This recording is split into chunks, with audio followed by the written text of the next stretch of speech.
সত্য ঘটনা অবলম্বনে আজকে আমাদের গল্প ভয়ঙ্কর সেই রাত। গ্রামের নাম কুসুমপুর। এই গ্রামের পশ্চিম প্রান্তে রয়েছে এক গভীর কুয়ো, যার গভীরতা প্রায় 40 ফুটের কাছাকাছি। তবে সে কুয়ো এখন আর তেমন কেউ ব্যবহার না করাতে ভগ্নপ্রায় অবস্থায় পরিণত হয়েছে। কিছু ভৌতিক মন্তব্য শোনা যায় এই কুয়োকে কেন্দ্র করে। সেখান থেকে 10 পা গিয়ে সনাতন মাস্টারের বাড়ি। সনাতন মাস্টারের বউয়ের নাম রুক্মিণী, শান্ত স্বভাবের।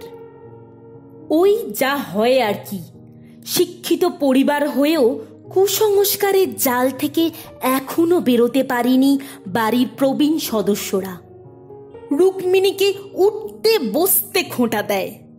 মেয়ে সন্তান হয়ে তাকে খেয়ে আশ মেটেনি মুখ পুড়িয়ে। ভেবেছিলাম একটা নাতি হবে, তার সাথে খেলবো ঘুরবো, সে সুখ আর আমার কপালে নেই।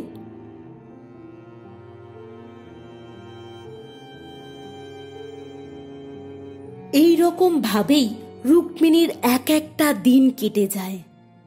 তোকে আমি আজও ভুলিনি রে মা।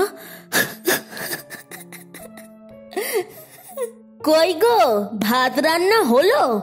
আমার খোকা তো আসার সময় হয়ে গেল। বলি, মরা মেয়ের দিকে তাকিয়ে সারাদিন কাঁদলে কি তোমার কোলে সে চলে আসবে? বয়স তো অনেক হলো। আদিক্ষেতা দেখি আর বাঁচি নেই। মা মা, খেতে দাও, খুব জোরে খিদে পেয়েছে। চলো খোকা চলো।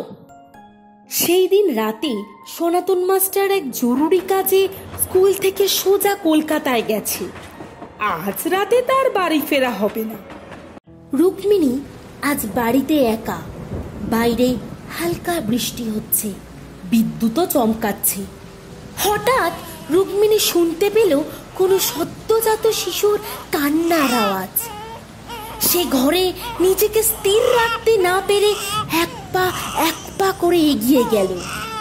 আওয়াজটা কোথা থেকে আসছে তার সন্ধান করতে করতে ক্রমশ সেই কুয়াটির দিকে এগাতে থাকলো। আর ঠিক সেইখানেই সে দেখতে পেল একটা সদ্যজাত শিশু। এই ঝড় বৃষ্টির রাতে না জানি কে এমন কাজ করলো। ইস, কি যে করি। রুক্মিণী শিশুটিকে কোলে নিয়ে তড়িঘড়ি তার ঘরে চলে এলো। পরের দিন সকালে সনাতন মাস্টার বাড়ি ফিরতে রুক্মিণী কাল রাতে সমস্ত কথা তাকে জানালো। সব কথা শুনে রুক্মিণীর এই অসহায় মায়া ভরা মুখটির দিকে তাকিয়ে সে আর কিচ্ছুটি বলতে পারল না। যদিও বাড়ির বাকি সদস্যরা তখনও এ ব্যাপারে অবগত নয়। কিছুদিন যাওয়ার পরেই একদিন রাতে রুক্মিণী হঠাৎই ঘুম থেকে উঠে আচমকা দেখে বাচ্চাটি নেই।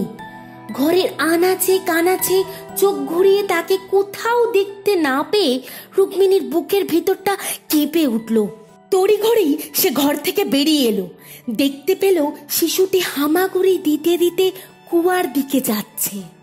এই দেখে রুক্মিণী সজোরে হাঁটা লাগিয়ে তৎক্ষণাৎ তাকে কোলে তুলে নিয়ে ঘরে চলে এলো।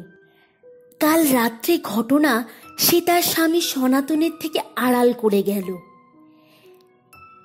একটু চিন্তিত মুখে রুক্মিণী শিশুটিকে বলল, খুব দুষ্টু হয়েছ তুমি। অন্ধকারে নিশুতি রাতে এরকম একা একা বাইরে বেরোতে আছে, একেবারে যাবে না আর, কেমন?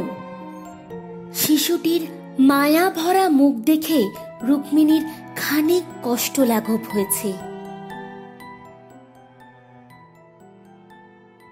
এখন ঘড়িতে রাত 12টা। বাইরে মুষলধারে বৃষ্টি পড়ছে। সবাই গভীর নিদ্রায় আচ্ছন্ন। শিশুটি আবার এক পা করে হামা দিয়ে উঠোন পেরিয়ে কুয়ার দিকে যেতে থাকলো। তীব্র বাজ পড়ার শব্দে রুক্মিণীর ঘুম ভেঙে গেল। সে হতবাক, তার পাশে শিশুটি নেই। এদিকে বাইরে প্রবল বৃষ্টি হচ্ছে। সে ঊর্ধ্বশ্বাসে ঘর থেকে বেরিয়ে এলো। তারপরে যা দেখলো তা দেখে সে আর নিজেকে ঠিক রাখতে পারেনি, জ্ঞান হারালো। পরের দিন সকালবেলা গ্রামবাসীরা রুক্মিণীকে অচৈতন্য অবস্থায় দেখে বাড়িতে খবর পাঠালো।